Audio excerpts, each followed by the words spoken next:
Hello friends. आज मैं आपको दिखाऊंगा टैली ईआरपी 9 में हम कैसे पेरोल अकाउंटिंग कर सकते हैं। पेरोल अकाउंट करने के लिए सबसे पहले हमें गेटवे टैली से जाना होगा। F11 प्रेस करके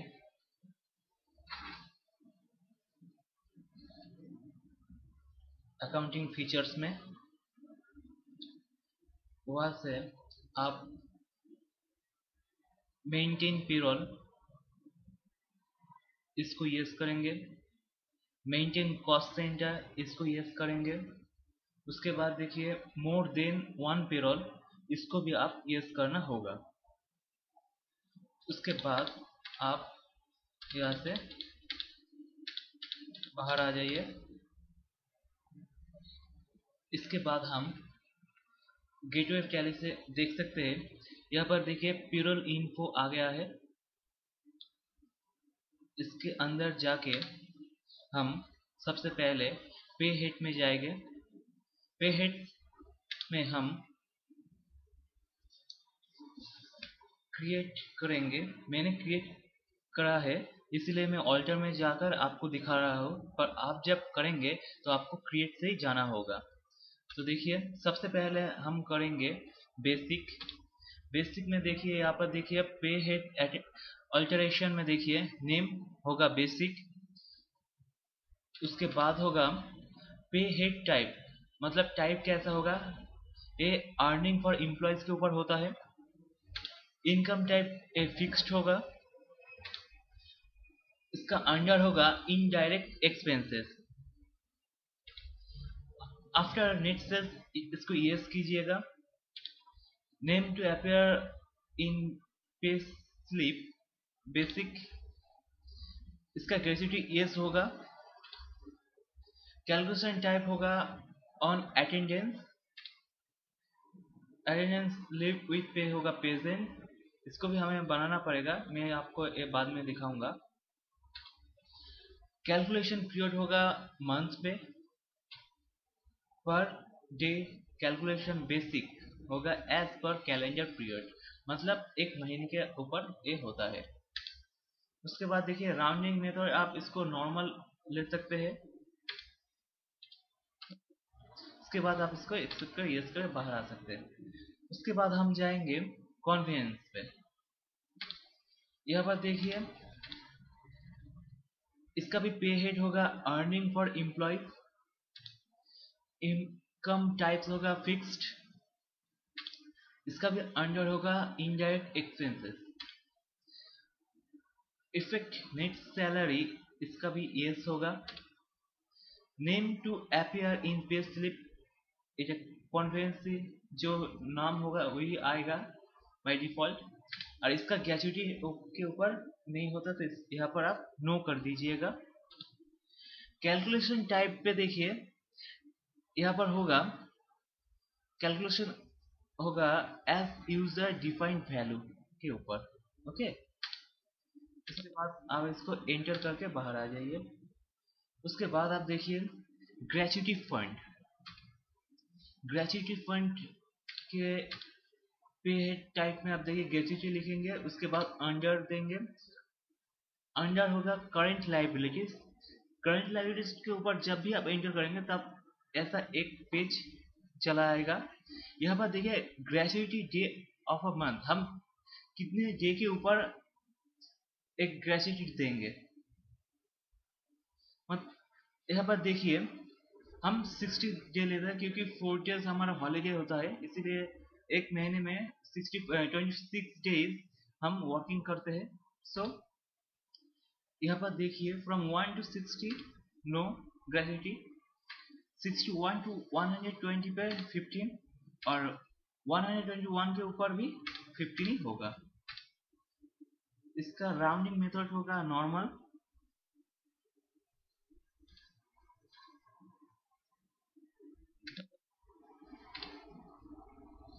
इसके बाद देखिए house rent allowances.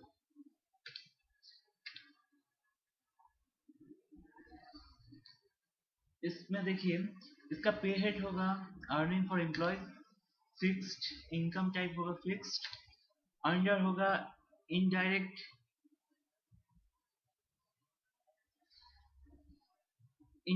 Expenses, effective net salary होगा, यस करेंगे इसको। उसके बाद देखिए यूज फॉर ग्रेच्युटी ए नो होगा, कैलकुलेशन टाइप होगा as per computed value, okay, और कैलकुलेशन पीरियड ए ऑटोमेटिक ले लिया। उसके बाद आप देखिए राउंडिंग मेथड में देखिए नॉर्मल राउंडिंग में होगा, यहाँ पर आप देख सकते हैं स्पेशल फार्मूला। हम स्पेशल फार्मूला तब करते हैं जब हमें बोला जाता है कि हम हमारा जो पे है वो किसके बाय डिफॉल्ट होगा, या अगर ये फॉर्मूला के ऊपर होगा। यहाँ पर देखिए हमारा जो फॉर्मूला है यहाँ पर लिखा है 50% ऑफ बेसिक के ऊपर हाउस रेंट अलाउंसेस होगा। सो 50% के करने के लिए हमें ऑन स्पेसिफिक फॉर्मूला पे जाना होगा। वहाँ पर देखिए हम हमारा बेसिक के ऊपर हम लेंगे, उसके बाद हम एंड कर देंगे। यहाँ पर देखिए 5000 के ऊपर 50%, 5000 के ऊपर भी 50% होगा। उसके बाद हम जाएंगे इंश्योरेंस पे। इंश्योरेंस में देखिए यह इसका पे हेड टाइप होगा एम्प्लॉयज स्टैट्यूटरी डिडक्शन। सब पे हेड का एक ही पे हेड टाइप नहीं होता है, इसीलिए आप इसको ध्यान रखिएगा। इसका अंडर होगा current liabilities, effect net salary yes होगा, name to appears in pay slip insurance, और कैलकुलेशन टाइप और कैलकुलेशन पीरियड ये ऑटोमेटिक ले लिया है। नॉर्मल मेथड होगा नॉर्मल, इसका करंट अर्निंग टोटल होगा 5000 के ऊपर 5%,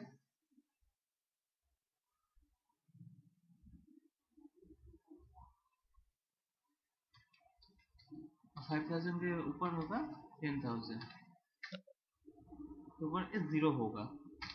उसके बाद हम जाएंगे ओवर टाइम में। ओवर टाइम में आप देख सकते हैं इसका पे हेड होगा earning for employees, income type होगा फिक्स्ड, अंडर होगा इनडायरेक्ट एक्सपेंसेस। ये ध्यान रखेगा पे हेड अटेंशन अगर आपका गलत हुआ तो आप पेरोल का फीचर्स यूज नहीं कर सकते। हम जब वाउचर करेंगे तब हम ये फीचर्स नहीं आएगा, इसीलिए ये आप ध्यान से देखिए। Effect net salary yes, name of appears in pay slip overtime, इसका भी ग्रेजुटी नो होगा।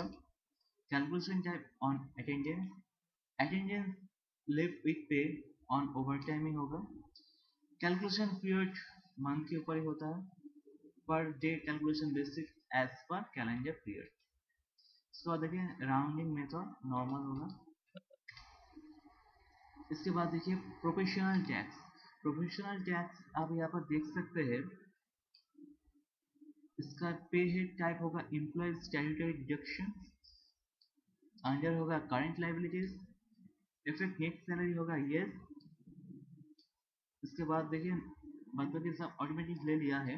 उसके बाद देखिए राउंडिंग में नॉर्मल लीजिएगा।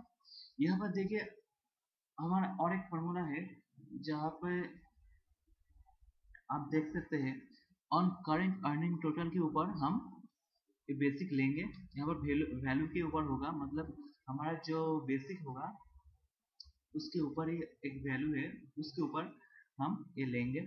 मतलब 3990 के ऊपर वैल्यू है अगर तो 0%, उसके ऊपर से अगर होगा तो देखिए यहाँ पर 30%, उसके बाद देखिए 50%, जैसे जैसे बढ़ रहा है उसका वैल्यू का रेट भी वैल्यू बेसिस बढ़ रहा है।